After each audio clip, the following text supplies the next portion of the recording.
सत्कार योग साध संगत जी, आज हम जो साखी सुनाने वाले हैं वह है साखी एक ऐसे भक्त की है जिसके लिए भगवान खुद बेचैन हो गया।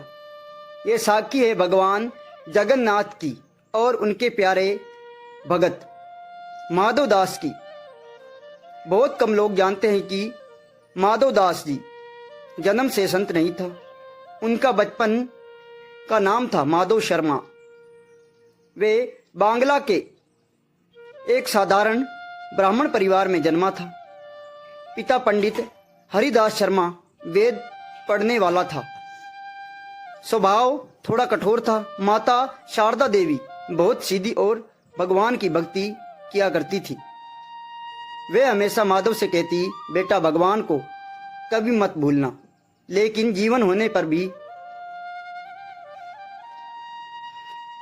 जवान होने पर माधव का मन दुनिया की चीजों में लग गया। अच्छे कपड़े, स्वादिष्ट भोजन, सम्मान और ज्ञान का घमंड, इन्हीं में वह उलझ गया। 21 साल की उम्र तक उसने भगवान को सिर्फ किताबों में पढ़ा था, दिल से नहीं मानता था। एक रात अचानक उसके मन में विचार आया, अगर आज मेरी मृत्यु हो जाए तो मैं क्या लेकर जाऊंगा। उसने सोचा, जीवन में भगवान का सच्चा नाम तो लिया ही नहीं। उसकी आंखों से आंसू बहने लगे। उसने ठान लिया, अगर भगवान सच में है तो मैं उनके दर्शन करके ही रहूंगा। वह पूरी पहुंच गया। जब वह श्री जगन्नाथ के मंदिर में सिंह दीवार पर पहुंचा तो अंदर जाने की हिम्मत नहीं हुई। उसे लगा, जिसने जीवन भर भगवान को याद नहीं किया वे कैसे दर्शन करेगा। वे समुद्र किनारे जाकर बैठ गया और प्रण किया, जब तक भगवान मुझे स्वीकार नहीं करे मैं अन्न और जल नहीं लूंगा। 3 दिन बीत गए। उधर मंदिर में भगवान ने भोग स्वीकार नहीं किया। माता लक्ष्मी ने पूछा, प्रभु आज आप प्रसाद क्यों नहीं ले रहे हो। भगवान बोला, मेरा एक भक्त 3 दिन से भूखा बैठा है, जब तक वह नहीं खाएगा मैं कैसे खाऊंगा। यह सुनकर माता लक्ष्मी ने कहा, मैं प्रसाद भिजवा देती हूँ। भगवान मुस्कुराया, नहीं, जिसे दुनिया ने ठुकराया है उसे मैं खुद स्वीकार करूंगा। भगवान एक छोटे बालक के रूप में बनकर स्वर्ण थाली में महाप्रसाद लेकर समुद्र तट पर पहुंचा। माधव दास अंतर्ध्यान अवस्था में था। बालक ने कहा, माधव जी आपके लिए प्रसाद लाया हूं। माधव ने आंखें खोली, प्रसाद देखा और समझ गया यह कोई साधारण बालक नहीं है। उन्होंने प्रसाद ग्रहण किया। उधर मंदिर में हंगामा मच गया। भगवान की सोने की थाली गायब। रात को राजा को स्वप्न में भगवान ने बताया कि वे स्वयं भगत को प्रसाद देने गया था। सुबह सब समुद्र तट पर पहुंचे। माधव दास के पास वही स्वर्ण थाली रखी थी। राजा भावुक हो गया और उसे सम्मान के साथ मंदिर ले गया। उस दिन से माधव दास के जीवन बदल गया। वह पूरी तरह भगवान के प्रेम में डूब गया। एक दिन उन्होंने देखा कि भगवान कुछ उदास है। उन्होंने पूछा, प्रभु आप उदास क्यों हो। भगवान ने बाल स्वर में कहा, यह सब ठीक है पर बचपन की कुछ लीलाएं नहीं हो पाई। माधव ने पूछा, कौन सी लीला। भगवान मुस्कुराया, चोरी। माधव हंस पड़ा, तो कर लीजिए चोरी। भगवान बोला, अकेले मजा नहीं आता, तुम साथ चलो। रात को दोनों गजपति राजा के बगीचे में कटहल तोड़ने पहुंचे, पर माधव की आवाज से माली जाग गया। भगवान अदृश्य हो गया और माधव पकड़ा गया। सुबह राजा के सामने बात पहुंची। माधव दास ने कहा, मैं कटहल खाने नहीं आया था। पूरी में सबसे चटोरा तो हमारा प्रभु है। राजा समझ गया यह भगवान की लीला है। उन्होंने पूरा बगीचा भगवान के नाम कर दिया। बाद में भगवान ने समझाया, यह चोरी कटहल की नहीं थी, यह चोरी थी अहंकार की। माधव रो पड़ा। उन्हें समझ आ गया कि भगवान हमारे दिल से घमंड चुराने आता है। संगत जी भगवान केवल राजा नहीं, वे मित्र भी है, बालक भी है जो उन्हें प्रेम से बुलाता है। उनके लिए वे मंदिर छोड़कर भी आ जाता है। कटहल वाली घटना के बाद माधव जी का मन और भी विनम्र हो गया।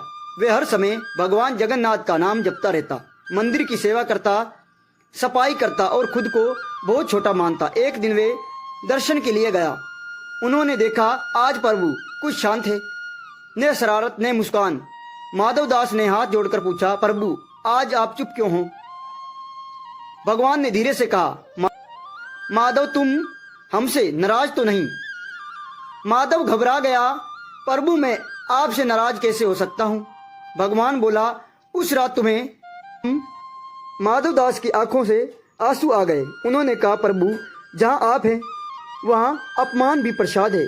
अगर आपके लिए 100 बार बंधना पड़े तो कभी कम नहीं, तो भी कम नहीं है। भगवान मुस्कुरा दिया। फिर एक दिन प्रभु ने नई लीला रची।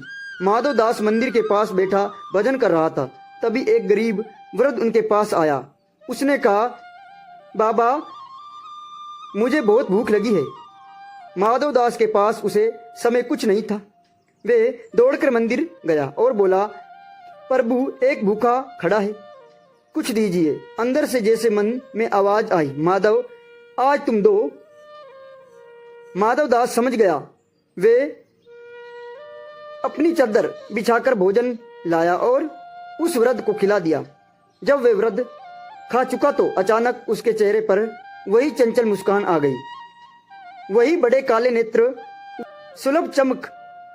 माधव दास समझ गया ये कोई साधारण वृद्ध नहीं। भगवान ने कहा, माधव जब तुमने हमें भूख में पहचाना तभी तुम सच्चे भक्त बने। इतना कहकर वे अदृश्य हो गया। उस दिन माधव दास को एक बड़ी सीख मिली। भगवान केवल मंदिर में नहीं, वे हर भूखे में है, हर दुखी में है, हर जरूरतमंद में है। अब माधव दास की भक्ति और भी गहरी हो गई। वे कहता, प्रभु आप कभी बालक बनते हैं, कभी मित्र, कभी भिखारी। मैं आपको कैसे पहचानूं? मन में उत्तर आता, जहां प्रेम है वहीं मैं हूं।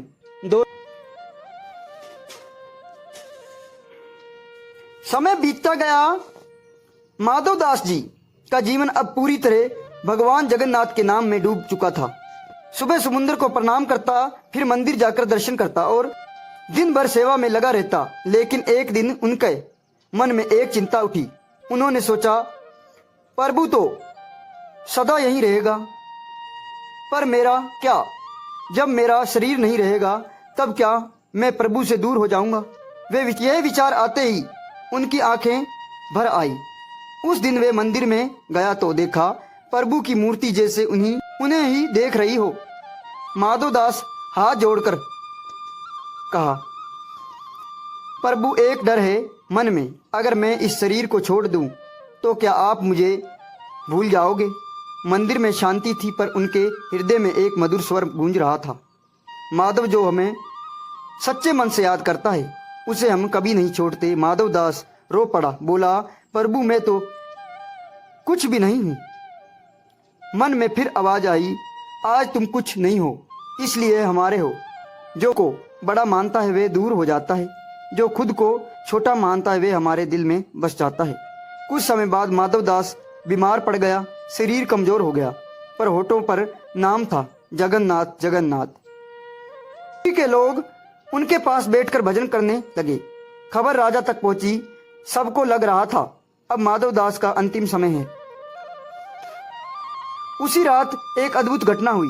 कहा जाता है कि मंदिर के कपाट बंद थे, फिर भी अंदर से घुंघरुओं जैसी हल्की ध्वनि सुनाई दी, जैसे कोई चलकर बाहर आया हो। माधव दास की झोपड़ी में एक प्रकाश फैला। एक बालक अंदर आया। बालक ने धीरे से कहा, माधव चलो, बहुत सेवा कर ली तुमने, अब हमारे साथ चलो। माधव दास ने आंखें खोली, मुस्कुराया, प्रभु इस बार छोड़कर मत जाइए। बालक ने उनका हाथ पकड़ लिया। सुबह जब लोग आए तो देखा माधव दास शांत पड़ा था। चेहरे पर मुस्कान है, जैसे गहरी नींद में हो। पुरी में चर्चा फैल गई। भगवान अपने भगत को लेने स्वयं आया था। माधवदास जी के देह त्याग के बाद पुरी में जैसे कोई अपना चला गया हो। लेकिन उसी दिन मंदिर में एक और अद्भुत बात हुई। भगवान जगन्नाथ के मुख पर पहले जैसी चंचल मुस्कान नहीं थी।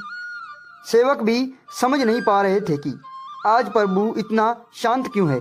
रात को गजपति राजा को फिर स्वप्न आया। स्वप्न में प्रभु बोला, राजन, लोग समझते हैं कि माधव हमें छोड़कर चला गया, पर सच्चाई यह है कि अब वे हमेशा अलग नहीं है। सुबह राजा ने ये बात सबको बताई। तभी एक वृद्ध संत ने कहा, भगत जब अपने अहंकार को छोड़ देता है तब भगवान उसे अपने हृदय में स्थान दे देता है।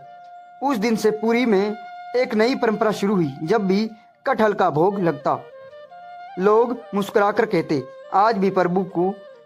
लेकिन इस कहानी का असली अर्थ क्या है? भगवान को सोना चांदी नहीं चाहिए, उन्हें बड़ा ज्ञान नहीं चाहिए, उन्हें चाहिए सच्चा मन। माधवदास ने पहले अहंकार छोड़ा, फिर अपने आप को छोटा माना, फिर हर जगह भगवान को देखना सीखा और अंत में भगवान ने उन्हें अपने पास बिठा लिया। याद रखिए, भगवान दूर नहीं, वे हमारे अहंकार से दूर है। जैसे ही हम दिल साफ करते हैं, वे खुद चलकर आ जाता है। जो भगवान को राजा समझता है वे डर जाता है, जो भगवान को मित्र समझता है वे बात करता है, और जो भगवान को अपना मान लेता है उसके जीवन में भगवान लीलाएं करता है। राधा स्वामी जी की